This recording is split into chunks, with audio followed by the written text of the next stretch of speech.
Thank you, Vian. Good morning, everybody.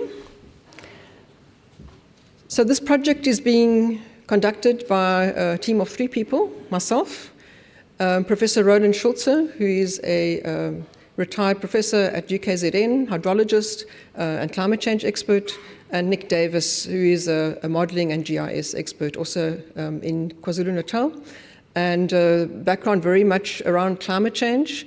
And I'll just take you through mainly what we are doing and less on the results. So we do have results coming out, but it's not properly analysed and interpreted yet. So I'm going to mainly tell you what we are doing.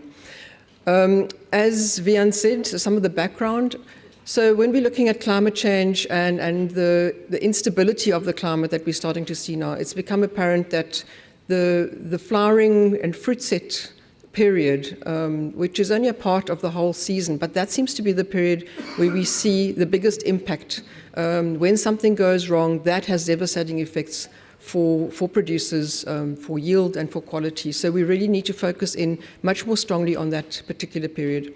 So we need to understand the temperature patterns and temperature extremes in the early season. So we're looking at from flowering, and I'll say a little bit about dormancy as well, because that you can't ignore dormancy when you're going into flowering. Then fruit set and early fruit growth and leaf growth. And the study is on both pome and stone fruit. But I think just having looked at what's happening in the industry, both industries are at risk, but I think stone fruit have a particular issue here. High temperature events in this period, and in combination with other factors such as high winds, can also be devastating for set and yield.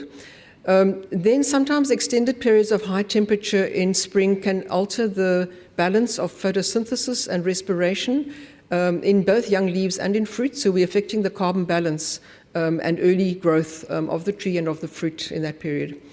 And then, of course, we're looking at changing patterns of variability, so erratic weather, where sometimes now we're seeing extended periods of warm weather in spring, and then suddenly there's a cold snap after that, and we need to look at that as well, and including frost risk as well. So it does build on a previous project where we did climate change modelling and mapping for the industry across the whole Western Cape and parts of the rest of the country. But for this particular study, we're investigating early season temperature patterns during the historical period, it's historical climate data, as well as future climate modelling and the impacts on production.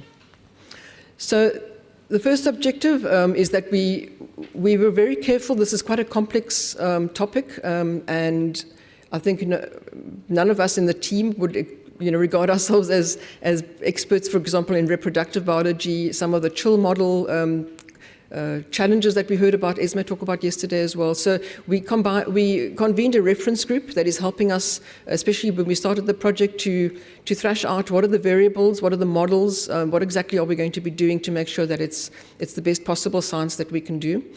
And then we're conducting quantitative modelling, historical and projected, 3 main regions that we're doing the modelling on, so temperature patterns and extremes, then changes in temperature dynamics, the transition from winter to spring, and then, of course, as I mentioned, the carbon balance aspect. And then once we've finished all of that, we will go back to the reference group to look at what's come out of it and to help us with the interpretation. This slide is quite full, so I'm just going to talk through it. The methods. As I said, we're looking at March to end of November, so including dormancy, but then focusing particularly on spring.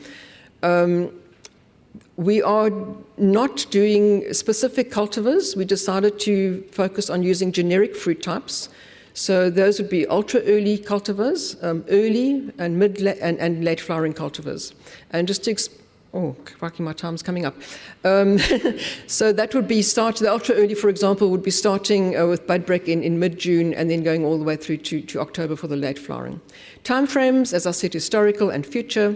We're using global circulation models. The chill models we're using are 3 different models, the Utah, the modified Utah or the Infratech model and the dynamic model. Then for heat accumulation, we're using growing degree hours, and we've set that at hours above 6 degrees Celsius.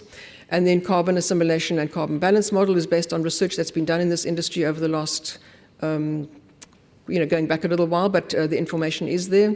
And then we're also looking at thresholds, for example, the temperature range, frost risk, effective pollination period, and so on. The special focus is the Western Cape with the Langkloof.